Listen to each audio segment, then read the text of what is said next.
अस्सलाम वालेकुम respected viewers. नौज़ायदा बच्चों की खुराक में कौन से फल और सब्जियां शामिल की जाएं और किस तरतीब से शामिल की जाएं? सबसे पहले कौन सी सब्जियां या फल शुरू किए जाएं और किस तरह से शुरू किए जाएं? कौन सी रेसिपीज बनाई जाएं?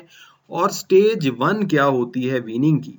स्टेज वन वीनिंग की ये होती है जब बेबी के जब तक दांत नहीं आए हुए होते, वो 4 से 6 या 4 से 7 माह की उम्र तक होता है।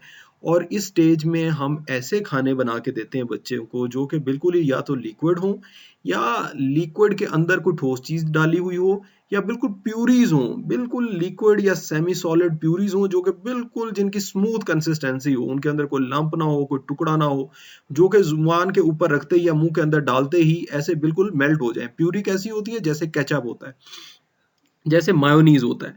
ये चीज, इस तरह की चीजें जो है बनानी होती है। लेकिन केचप और मायोनीज बिकॉज उसके अंदर बहुत सारे मसाले होते हैं, बहुत सारे एडिटिव्स होते हैं, तो ये चीजें हम छोटे बच्चों को नहीं दे सकते। ग्रोइंग ब्रेन को इस तरह की चीजें नहीं दे सकते। तो आपने फ्रेश चीजें लेनी है, फ्रेश वेजिटेबल्स और फ्रेश फ्रूट्स लेने हैं और उनकी प्यूरीज बनानी है। वो किस सीक्वेंस में लेंगे वो मैं आपको समझाता हूँ। प्यूरीज किस तरह से बनानी है? आपने जो चीज तो बिल्कुल नरम है उसको उसी तरह से ग्राइंड करना है या क्रश करना है या उसको पीसना है और उसकी प्यूरी बना लेनी है। उसके लिए आप बीटर भी ले सकते हैं, बीटर की मदद से भी उसकी प्यूरी बना सकते हैं। और जो चीजें सख्त होती हैं उनको आपने पहले उबालना है, जैसे सेब है या नाशपाती है या आलू है, उनको पहले आपने उबालना है, फिर नरम करके फिर बिल्कुल उनकी प्यूरी बना लेनी है। और इसके अंदर बलाई का इस्तेमाल किया जा सकता है। इन प्यूरीज के अंदर बलाई का इस्तेमाल किया जा सकता है। बलाई को भी साथ ही चीज़ों के बीट करके दिया जा सकता है। यहाँ पे लोग कुछ सोचते हैं कि शायद बलाई बच्चों के लिए अच्छी नहीं होती। बलाई बहुत अच्छी है बच्चों के लिए क्योंकि इसके अंदर फैट्स हैं, ज़्यादातर फैट्स हैं। फैट्स बच्चे को एलर्जी नहीं करते, बच्चे को विटामिन ए और डी की कमी नहीं होती, और बच्चे को न्यूट्रिशन भी, कैलोरीज भी बहुत अच्छी मिकदार में मिलती है। इसकी वजह से एलर्जी नहीं होती। आप आम लोग तौर पे लोग समझते हैं कि शायद बलाई देने से बच्चे को एलर्जी ज़्यादा हो जाती है, बच्चे को पेट का दर्द होता है, बच्चे को मसाइल होते हैं। थोड़े बहुत मसाइल हो सकते हैं लेकिन वो तो सारी सॉलिड चीज़ों के इंट्रोडक्शन से बच्चों को हो सकते हैं। और इसमें कोई भी एक फिक्स तरीका जो है वो बेहतरीन नहीं है, लेकिन जो मैं आज पेश करने जा रहा हूँ ये मेरे नज़दीक सबसे बेहतरीन और ये एक्सपर्ट्स के नज़दीक सबसे बेहतरीन तरीका है चीज़ों को स्टार्ट करने का, फलों और सब्जियों को स्टार्ट करने का। सबसे पहले आप इस्तेमाल करें आलू और स्वीट पोटैटो यानी शकरकंदी का इस्तेमाल करें। इन दोनों की प्यूरी बना के दें बच्चे को, बिल्कुल बारीक इसको उबाल के बिल्कुल बारीक करके बिल्कुल इसकी जो है वो स्मूथ प्यूरी बना के दें। उसका इस्तेमाल करें 4 महीने 4.5 महीने की उम्र से। उसके बाद फिर बनाना की प्यूरी, बनाना को क्रश करके या मैंगो को क्रश करके अलहदा से, या मैंगो और बनाना को क्रश करके बलाई के साथ, या मैंगो और बनाना को क्रश करके दूध के साथ, आप जो फॉर्मूला दूध दे रहे हैं बच्चे को उसी के अंदर, या बच्चे को अल्लाह करे आपके बच्चे को खुला दूध, गाय भैंस बकरी का दूध मुआफक है, उसमें उसको कोई मसला ना हो, तो उसके साथ मिक्स करके इन दोनों का मिल्क शेक भी बनाया जा सकता है। ग्रेप्स के मुतल्लिक ये है कि ग्रेप्स खाने से आमतौर पे लोग कहते हैं जी गला खराब हो जाता है। असल में वो ग्रेप के जूस की वजह से नहीं होता, वो ग्रेप की पल्प की वजह से नहीं होता, वो होता है इसके ऊपर जो जिल्द है उसकी वजह से। ग्रेप्स की बेल जिन लोगों के घरों में है उनको इस चीज़ का अंदाज़ा होगा कि इसके ऊपर बहुत ज़्यादा स्प्रे करना पड़ता है। इसके ऊपर मक्खियाँ अटैक करती हैं, इवन हाउस फ्लाइज इसके ऊपर अटैक करती हैं, शहद की मक्खियाँ अटैक करती हैं, तरह तरह के कीड़े अटैक करते हैं, तो इसके ऊपर बहुत ज़्यादा स्प्रे किए जाते हैं बार बार। तो जब इसके ऊपर स्प्रे किए जाते हैं तो ऊपर जिल्द के ऊपर इसके बहुत ज़्यादा जो है वो केमिकल्स जमे हुए होते हैं। वो केमिकल जब बच्चे के गले को लगते हैं तो गला खराब करते हैं। इस वजह से जब भी बच्चे को ग्रेप खिलाने हैं तो इसके छिलके के अंदर से पल्प निकाल के उसको मैश करके बिल्कुल उसकी जो है वो मुलायम सी कंसिस्टेंसी बना के एक जूस सा बना के पल्प समेत वो देना है, या जूस अलहदा से निकाल के दे देना है बच्चे को।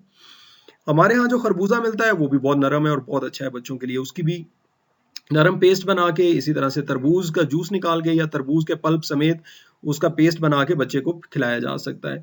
खुबानी हो गया, आलू बुखारा हो गया, आड़ू हो गया, इसकी वैरायटी जो नरम होगी, जो नरम होगी, मीठी होगी, खट्टी नहीं होगी, वो फायदा करेगी बच्चे को, नुकसान नहीं करेगी।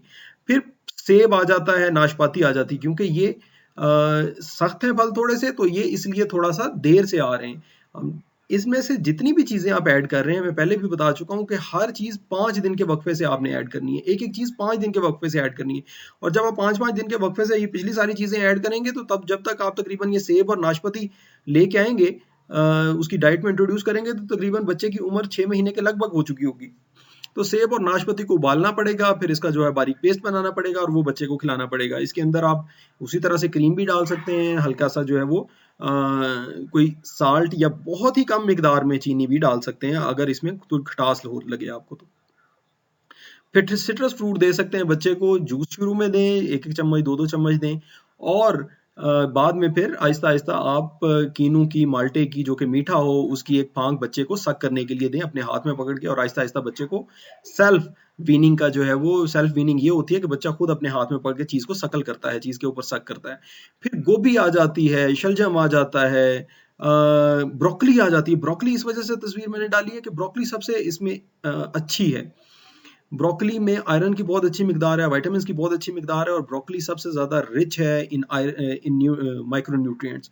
ब्रोकोली क्या आप इसी तरह से उबाल के इसकी प्यूरी बना के गोभी की, शलजम की, कद्दू की, टिंडे की आप जो है वो बना के प्यूरी दे सकते हैं, गाजर की प्यूरी बना के दे सकते हैं।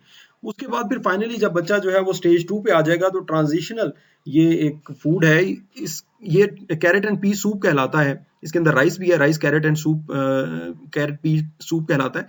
इसको आपने बहुत ज़्यादा उबालना है, इतना ज़्यादा उबालना है कि कैरेट भी अपनी शेप लूज़ कर जाए और पीस भी अपनी शेप लूज़ कर जाए। इनिशियली बहुत ज़्यादा उबालना है, चावल भी अपनी शेप ना हो और फिर आहिस्ता-आहिस्ता इसको आप जो है वो लम्प्स के साथ यानी आहिस्ता-आहिस्ता आप इसको जो है वो ज़्यादा सख्त टुकड़ों के साथ पी और कैरेट के सख्त टुकड़ों के साथ भी बच्चे को ऑफ़र कर सकते हैं। इसमें ये बात हमेशा याद रखें, ये जो मैंने कॉम्बिनेशन बताया, जो सीक्वेंस बताया, ये आइडियल है, लेकिन इसमें मसला ये हो सकता है कि किसी बच्चे को किसी चीज़ से एलर्जी होती है, किसी बच्चे को किसी चीज़ से मसला होता है। तो माइल्ड मॉडिफिकेशन तो हर एक बच्चे को करनी पड़ती है और नंबर 2 ये कि रैपिड जो है चेंज वो नुकसानदेह होगा। जो भी चीज़ आपने स्टार्ट करनी है वो आहिस्ता-आहिस्ता स्टार्ट करनी है और उसे ज़्यादा करते जाना है। पहले दिन थोड़ी देनी है, दूसरे दिन उससे ज़्यादा देनी है, तीसरे दिन उससे ज़्यादा देनी है। इस तरह के 4-5 दिन में आपने थोड़ी-थोड़ी करके ये चीज़ें ज़्यादा करनी है और हमेशा फ्रेश बना के बच्चे को देना है और किसी भी 2 चीज़ें 5 दिन के से कम वक़्फ़े से स्टार्ट नहीं करनी। उससे फिर एलर्जी के और दीगर मसाइल का पता नहीं चलता किसी चीज़ की वजह से कोई मसला हो रहा है या नहीं हो रहा। ये थी व्यूअर्स मेरी आज की गुज़ारिशात। उम्मीद है आप लोगों को इससे फ़ायदा होगा। मुझे उम्मीद है कि आप मेरी वीडियो को लाइक करेंगे, चैनल को सब्सक्राइब करेंगे और मुझे ये भी उम्मीद है कि आप मेरी वीडियो को दीगर दोस्तों अहबाब तक भी पहुँचाएँगे ताकि उनको भी फ़ायदा हो सके। Thank you very much. अस्सलाम।